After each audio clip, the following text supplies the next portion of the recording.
so much for coming on the show today.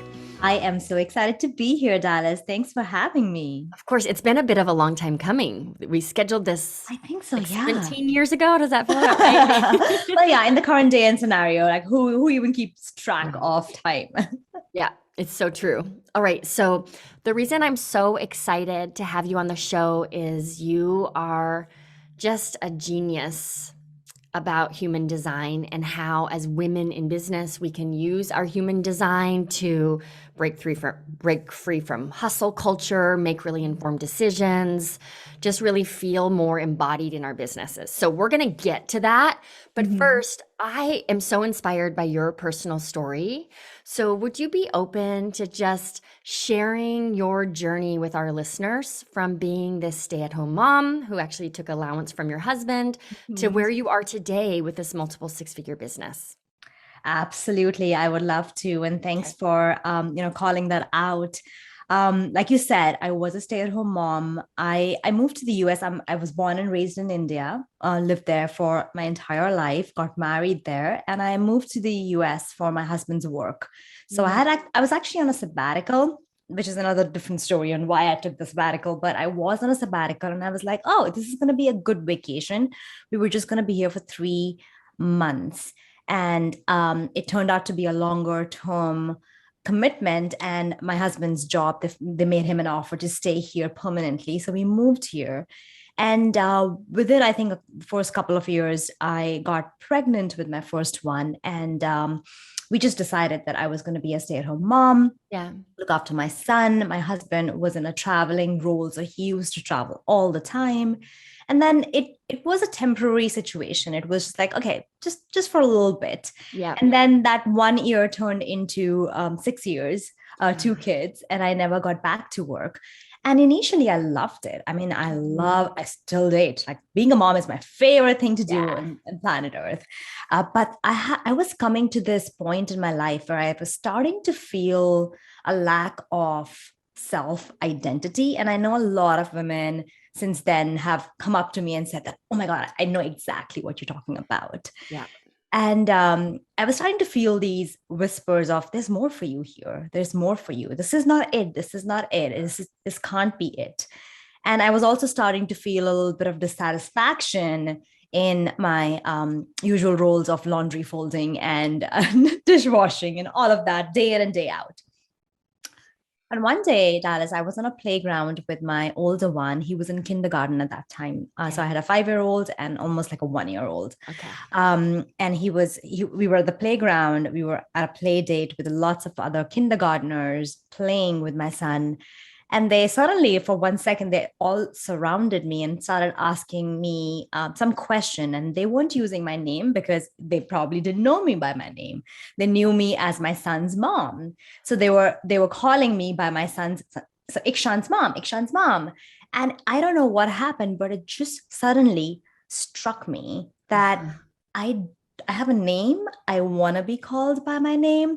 And there's a fun fact. I named myself when I was 3 years old. So I actually do love my name a lot. Oh my goodness. I love that story. Oh my gosh. Yeah. Okay.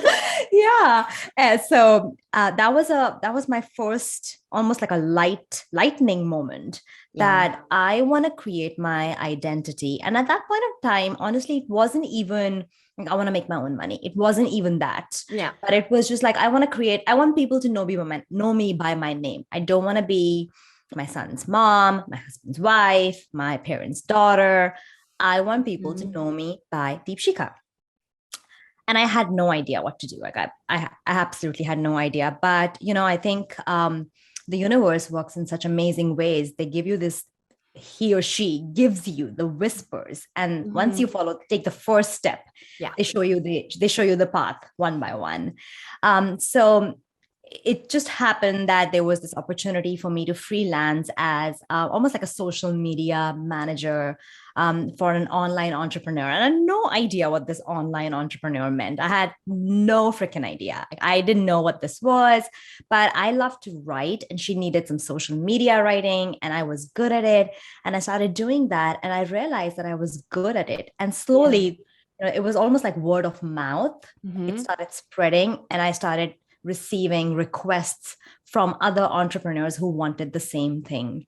That's the time I realized that, oh, this isn't only good in me creating my own personal identity, but also now I can contribute financially to my family. Yeah. I can come to a point where I do not have to take an allowance from my husband, pocket money from my husband to go get a spa pedicure. I can actually make enough money to not only pay for my own things, but also contribute financially to my family, because up till that point, it was not happening. So just slowly by slowly, I just took really baby tiny steps, scared to death. I remember my first Facebook Live that I did. I thought that I will die. I literally thought I would die. Right? I didn't. And then you're like, oh, wait, no one watched. I'm fine. No one was there. It's perfect. Well, that is the funny thing was actually my first Facebook Live was watched by 2,000 people. Oh my goodness. And it was such a funny story. I always tell people who are starting out that I was so scared of doing that live, especially because my younger one was still home with me. Right. And I put him for a nap. I thought that, he would be sleeping. I'll do the live then. And lo and behold, 3 minutes into the live, he like waddles in. And I had to pick him up and put him in my lap. And luckily I was talking about having your own business while being a mom at that point of time. It's kind of perfect. So right somehow, on cue. It resonated with so many people, and it was watched by 2,000 people. And I got so many messages from husbands, from men, that, hey, and at that time, Facebook algorithm was also a different thing at that time. Okay, yeah. It wasn't like this today. But of course, that shut me down for the next 3 months, because I was like, holy shit, 2,000 people watched it. I'm never doing this again. Yeah. Wow. Yeah, but that was the start. That was how I started. And then literally slowly I took one step. Sometimes I took leaps. Sometimes I took 5 steps back. Sometimes I hid in my cave after doing something courageous. But by my second year of business, I'd broken through 6 figures. And by third year, we'd made multiple 6 figures. Awesome. That's awesome. So looking back on that journey and thinking about like through the lens of your purpose or even your worldview, how do you think, is there a message that you think your journey really reveals for other business owners? Absolutely. That's such a great question, by the way, Dallas. Yes, there is. So my mom, who passed away in my first year of business, which was a huge setback for me, she was a multi-talented. Like if she was alive today, she would have kicked every life coach's ass. Like she was she had such great wisdom, and she was so amazing. She was she was a writer. She was amazing in like art. Like she used to paint, she used to write, she used to cook, she was an interior decorator. It was like multiple things. She was multi-talented. However, when she was growing up, and there was a time when she actually had registered for interior decoration course, but her father told her to get a job. And she had to make that choice. And I saw my mom, even with so many of her dreams and actual talent, how that made her wither. And all the women in my family who were equally talented, they did not have a choice. They had to choose between, should I stay home and look after my kids and my husband, or should I take up a job? There was no choice. And when at the playground that day, when I was struck by that, I want to create my identity, I was faced with a similar choice. Should I go to work, or should I continue and stay miserable? And there's nothing wrong in being a stay-at-home mom. I loved it. I enjoyed it. There's some times when right now I feel like, oh, that was easy. Right. Whose idea was it to start a business? That was easy. It's not easy. It was the most difficult job that I had. Oh my gosh, but completely. Totally. I think I had come to a point where I wanted to make a choice. And as a woman, in front of me, there were only 2 choices. I should go get a job in New York City, commute 5 hours in a day, or stay at home and crush my dreams.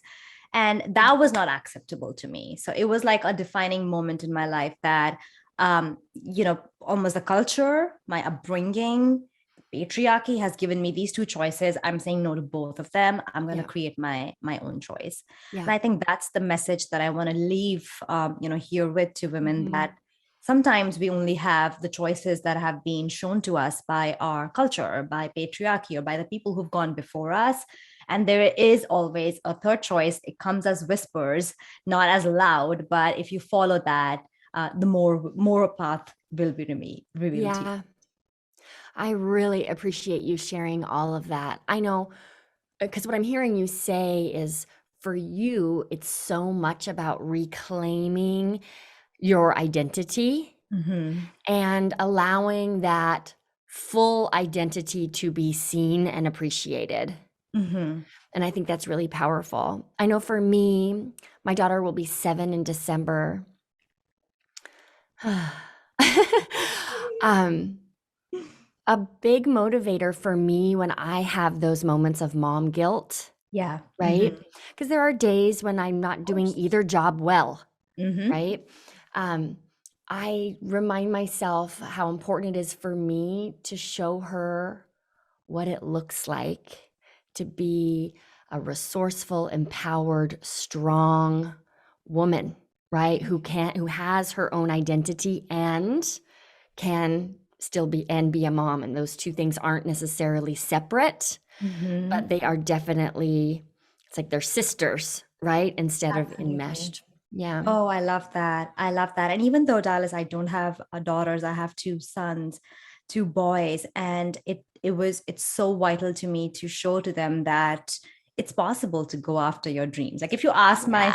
my kids, and of course they're kids, what they want to be, they have like five things. They want to be stand-up comedian, architect, something else, something else. And if this was, I mean, 20 years ago, we would have been told, no, you have to choose only one thing. You can't be all of those. Yeah. And we tell him, no, you can do all of those. Yeah. You can be a stand-up comedian, and And an you can be an architect. architect. You do what you want to Uh-huh. do. It's so true. It's so true. My daughter right now is just really starting to understand like what it means to be a boss. So she'll often ask me like, "Are you the boss?" So I'll mention a client, right, or someone on my team, and she'll be like, "Okay, wait, are you the boss of them, or are they the boss of you?" And I'm like, I think we've taken this boss conversation a little too far." That's so cute. I It's so love that. fun. Well, thank you for sharing all of that. I would love to dive into a conversation about human design. Let's do that. So let's just begin by creating some context in case we Mhm. have some listeners. And this is a podcast for coaches, so most of our listeners are in and excited Right. to learn more about human design. But let's just start at the top. Can you Yeah, just talk a little bit about what human design is, and then maybe we'll dive into the different types? for sure. Okay. Yes. So just, a heads up, this is such a lengthy conversation and there's so many layers to human design. I'm going to do Mhm. my best to explain it in the limited amount that I have with you today. So I think of human design as kind of like a GPS. Yeah. So I always say, where do you live, Dallas? I live in Portland, Oregon.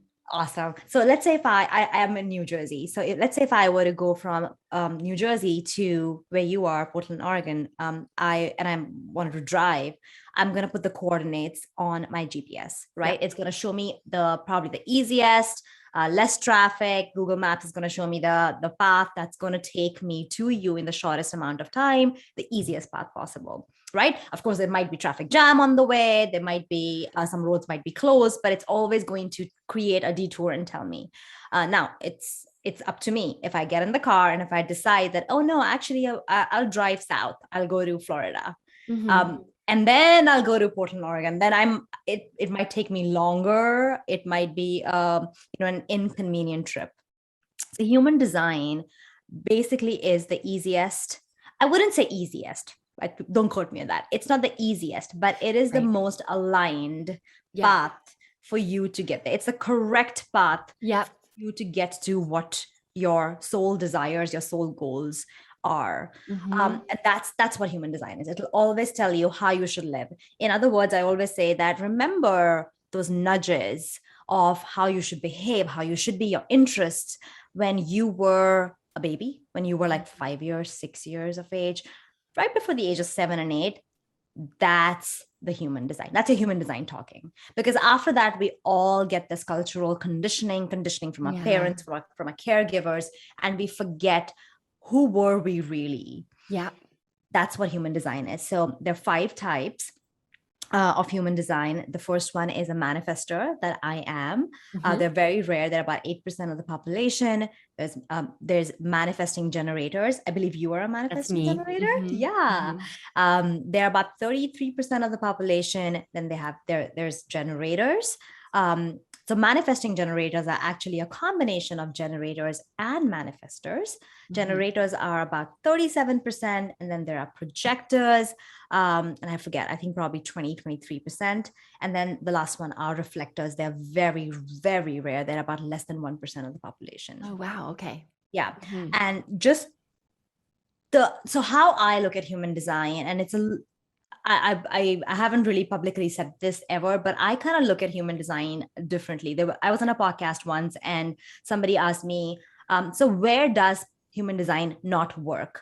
And I said, human design works everywhere, because it literally tells you who you are. However, we have to understand that we are all culturally conditioned as well. Totally. Right? So how I see human design is all of us are unique. Right? So as you can see that there are 5 types of human design types, and even in your human design types, there are different things. You could be an emotional authority. You could have a 3x5 profile or a 1x2 profile. There could be a difference in charts. All is to say that every human being is so unique. So the way to live our life, run our businesses, how we coach our clients, also is unique. Yeah. Right? Yeah. That's my philosophy behind human design. So for example, let's go through a little bit of like a definition of what each type is. Let's do it. So for example, before we do though, I want to just reflect back what I heard to make sure I understand, but also to help our listeners understand. So human design, a great way to think about it is it's the GPS that you were born with, right? And it will indicate an aligned way to move forward toward our dreams and goals. Understanding that we're all raised in the world where there are external influences. Those external influences also carry weight, and kind of like a horoscope, let's say, I'm a Capricorn, and I can look at the description of Capricorn and be like, yep, maybe. Yes. Right? Where there's certain elements that really feel like me, but other elements that perhaps do not. The same is true with human design. So it's understanding human design is about appreciating the nuances and like the essence of the definition rather than sticking to the letter of the law. Right. Absolutely. Okay. Got it. And I was just talking to a friend the other day, and we were discussing, and I said, everything doesn't have to be about human design. Wait, like it doesn't? Yeah, everything doesn't. Like these days, I feel like everything is about human design. Yeah. But just like you said, and I'm a Capricorn too, so I'm excited to. Yeah. Okay, good. About that there will be some things that you will resonate with, and there will be some things which you won't. And we have to understand that's because we've all been raised and, brought up so differently in different cultures. Yeah. So you absolutely nailed it with your understanding. So let's talk about the different types and brief description of what they are. So first is, of course, manifestors, which are, like I said, I am. And manifestors are initiators. They are the ones who will get this urge, get this idea, get this intuitive hit, and their strategy in this world is to initiate. Now, when I say their strategy is to initiate, what it's not to do is hem and haw on it, take permission from everyone else, take approval from everyone else, which manifestors tend to do a lot. So that's what they're supposed to do. They get this inspiration from source, universe, whatever you believe in, and they are supposed to just take action. If they wait to, for the world to chime in, they get into this weird space of like misaligned energy. Yeah. However, one thing that they should always do, and it's the strategy of a manifestor human design, is to inform people. So for example, let's take an example that I got this hit that I should start a health coaching business. My strategy should be, okay, I got this hit. Let's start it. Okay, so let's go create a website. Let's put some offers out there. Let's get some clients while informing my people. So my first thing would be probably to set my husband down and say, hey, I'm doing this, right? Yeah. Or to tell my family members and then create an Instagram post maybe. So to Yeah. informing people. A lot of people can get confused between informing and taking approval. When manifestors are informing the people around them, whether it's their family, their children, their team, their clients, their audience, what happens is that they line up their energy with their energy, and it matches. However, when they don't inform and they just initiate, people are like, I don't know what's happening. Totally confused. They feel like you break everything you touch, right? Exactly. You're reminding me, are you familiar with the Colby Yes. assessment? So this sounds like a quick start. Yeah. Right? Yeah, I'm very quick starty. So my team, like we have certain protocols in place so that I just don't break everything all the time. So, in my experience, if you are a manifesting generator or a manifestor, you will be high on the high quick start. I'm a high quick start as well. Yeah. So that's their strategy. The second one is a manifesting. So let's talk about generators first, because it'll be easier to then understand manifesting generators. Generators are here on this planet to do the work that really lights them up. They really should be listening to their soul desires and only doing that. And they've actually been told not to do things which makes them happy. They're told to live for others. And they're conditioned to, if they listen to their own desires, they're selfish. So they don't do that. That's like the deconditioning that they have to go through. But generators are the ones who really should be tuned into what their soul desire is and then take action on that. It's said that any invention that's been done in this planet has to be done by a generator, because they are so smart, and they are, if they listen to their soul desires, they can literally create magic. Yeah. Their strategy, however, is to respond. It's to wait to respond. It's not to initiate. So taking the same example, if I was a generator and I got this idea, because all of us get intuition and hits, right? All of us get inspiration. If I get this inspiration to start a health coaching business, my strategy, the correct strategy would not be to go and start creating it and announcing it and getting clients. My correct strategy would be to sit on it for a little bit. So I always say, go bake a cake. Go Take go a do walk. Take a walk. Do something that really lights you up. And when you do that, it always happens that the universe will give you either an energetic sign or a physical sign that this is your path. So for example, I go for lunch with friends, and one of my friends says, oh my God, Deepshikha, you look so great. You always eat salads. I never eat salads, but you always eat like great, healthy food, and you have like 2 kids, you're nearing 4, you look so great. Can you teach me how to do that? I have a hard time, managing my health. That's my sign that, oh my God, I need to do this. So that's a generator. Manifesting generators. Can I ask a question about generators? Yes, of course, go ahead. I can almost imagine that generators could easily get stuck in this in this weird middle zone of needing permission before they act, but that's not what you're saying here. No.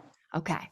Right. No. You're saying get the intuition, let it ruminate, and then watch for signs, signs that you're aligned, which is different from like getting buried in your own fear and waiting for permission and seeing an authority other than your own self as more important and accurate. Yeah. Okay. Absolutely. You nailed it. And those signs could even be, like lyric to a song, or you're at the library and you see this book, or you are just on Google and there's a health coaching certification. It could be anything. However, your job is to just wait and almost even like kind of start visualizing in your mind, kind of, thinking about it a little bit rather than taking action on it. Okay. Manifesting generators are a combination of manifestors and generators. So there are these unique people who can do both. They can also initiate, but they have to wait. What do they have to wait for? They have to wait to get a little bit more clarity on how it'll go. It'll play out. Yep. So they get this hit, they get this intuition. The correct thing for them is to not start initiating right away, but just to wait for a little bit of time to get more clarity. So I always say, if you are a manifesting generator, just start playing out how the scenario will lead out in front of you. Maybe instead of creating a website, you can start Googling. Googling, is that a word, by the way? I think so. Yep. You're good. You're good. You can Google that, health coaching, names for health coaching certifications, or how to find my domain name, or what do I need to do to register my business in the state of California? Or if you were planning to, let's say, open a shop, maybe you can start looking at your township, like, availability rates or rents or something like that. Right. So you start playing out the scenario, and what happens is that you will get that clarity. I remember this scenario where one of my clients, she was actually she was hoping to open a physical store. She used to sell candles, and she was walking. She was a manifesting generator, and she was walking by her downtown, and she saw this shop that she had imagined, like she had visualized it exactly in the same spot, the same kind of, like, with the window facing a certain side, and she put the deposit down and she got it. So that's how things work with manifesting generators. That is so interesting, because I'm a manifesting generator. And as I'm listening to you, I'm just thinking about how I operate, and how I often operate is not helpful. So I get that hit and I take immediate action. But 90% of the time when we are taking on a new initiative in the business, what it looks like is, all right, we're doing X. We take 3 steps toward X, and then I change course. I don't change my mind, but I'm just thinking of a really concrete example. An upcoming webinar we're doing. I knew the name. I bought the domain. The landing page was created, right? There's the name. And then last night I'm like, oop, no, that's not actually the name. And it's because I don't give myself that little bit of generator time for my intuition to really line up before I act. For sure. So I really hear the truth in what you're saying here, because I experience the pain of not waiting. Yeah, but I will also tell you this, that that's exactly what a manifesting generator will do. Oh, right. Okay. So the difference between a manifestor and a manifesting generator and a generator is an MG, a manifesting generators. They're really fast. Their energy is faster than most of the team members. They go like zoop. Yep. And they usually change their mind because the energy is so fast.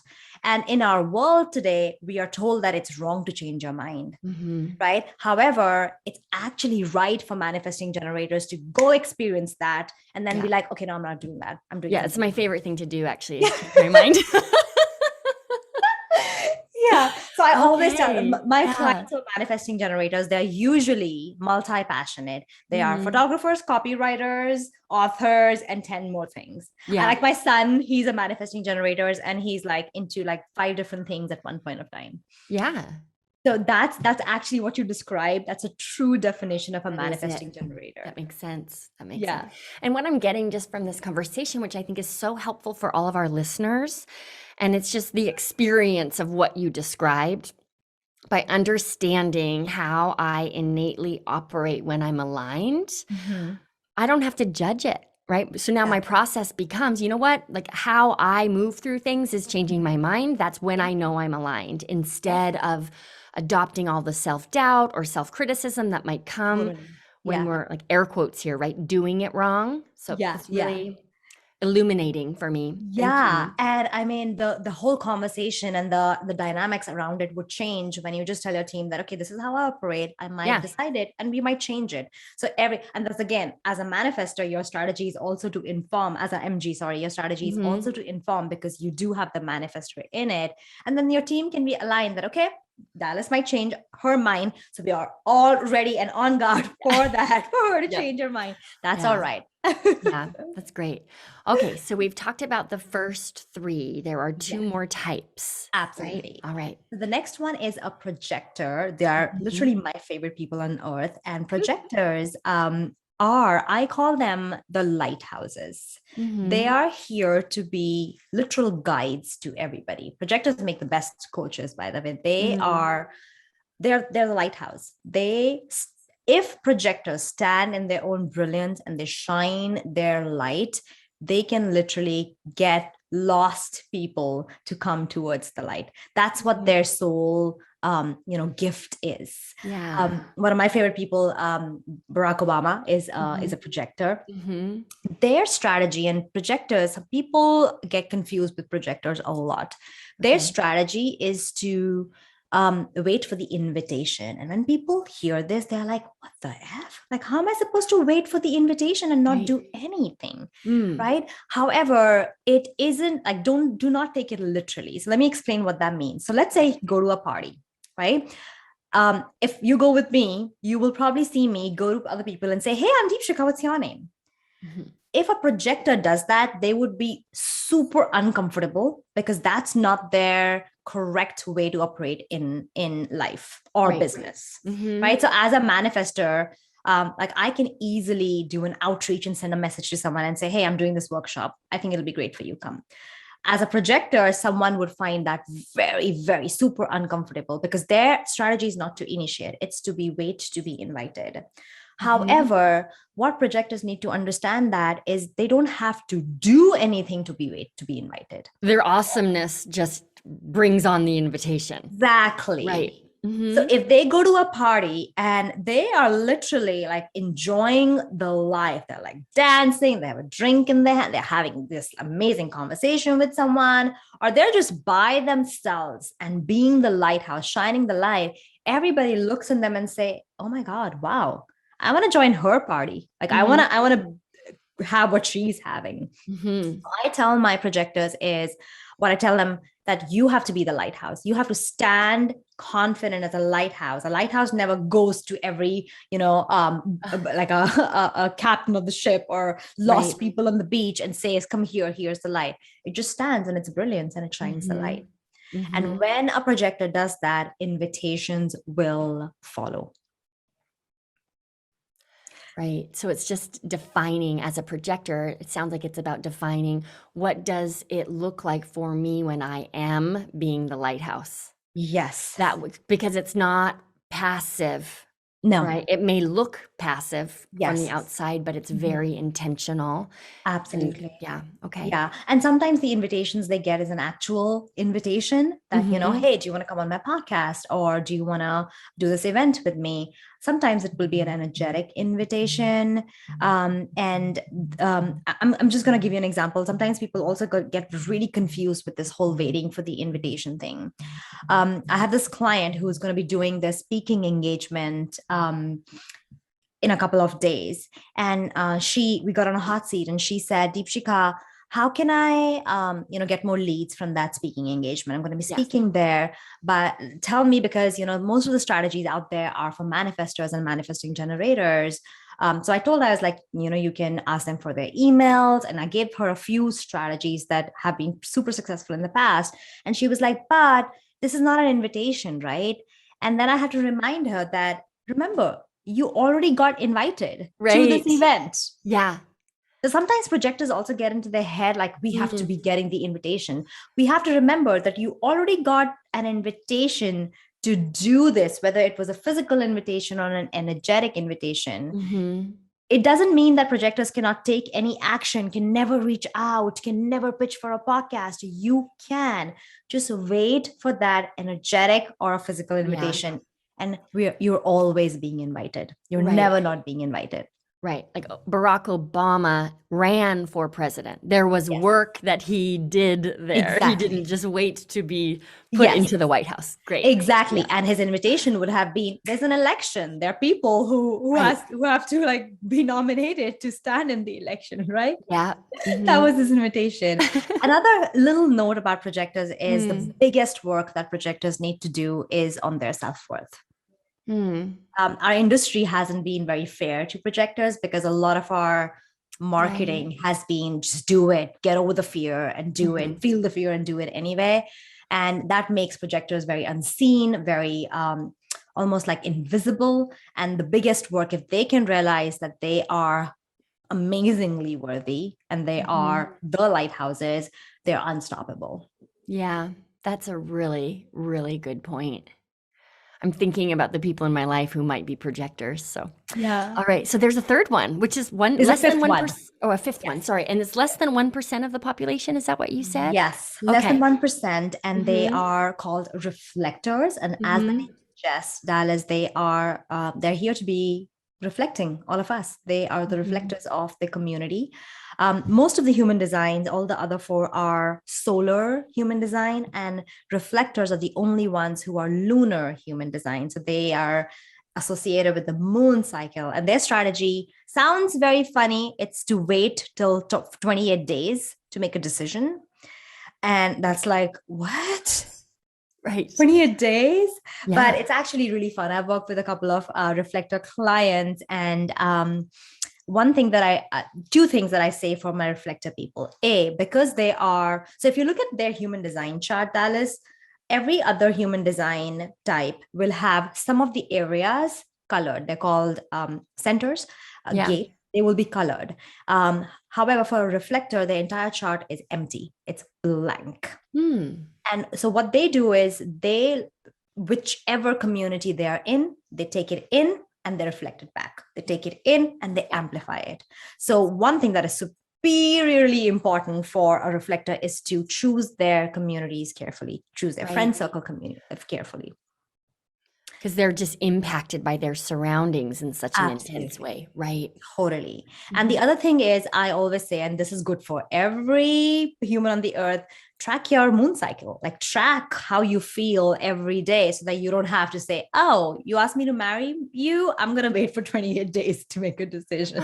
Oh, right. Okay. So the 28 days is go through an entire moon cycle to make sure that it still feels like a yes. Yes. However, if you track it, if you know how you feel every day and you can already see a pattern. I made one of my clients do it for about 3 months. And by the third month, we knew her pattern, how she feels every day of those 28 days. And then making decisions became very easy for her. Yeah. Oh, that's such a great strategy. Okay. Well, I just feel like we got the perfect intro to human design today. Yeah. Speed and shot. Yeah, right. So I can imagine our listeners feeling curious and hungry to know their own human design, to take this further. So what would be a rock solid first step for our listeners to take if they feel inspired by this conversation? So, I mean, there are so many great human design articles on Google. There's so many people now. When I started doing human design, and I don't do readings, but I use it with my clients. It wasn't even heard of. Like people didn't even know what human design is. But now almost everybody knows it. There's so many great people who are talking about it on Instagram. I have a blog for each type. I think I haven't got to do the reflectors yet, but how they are in business. So manifestors in business and projectors in business. So if people want to check out my website and check out those blogs, might be a good first step. But I would say just, follow your strategy. If you're like so curious, if you're a manifestor, you're like, I want to learn everything right now, go spend 2 hours on it, book a reading. If you are a generator, then just like dip your toes into it a little by little. Yeah, that's great. We will link to those blogs in the show notes. Awesome. But I know when I got my human design, I just Googled like human design test or something. And there are a lot, some of them are even free, where you can enter in your info and get your human design revealed, and then taking that further to book a reading so you understand it, I think would be really helpful. For sure. And just remember to use it. Remember, everybody, that you have agency.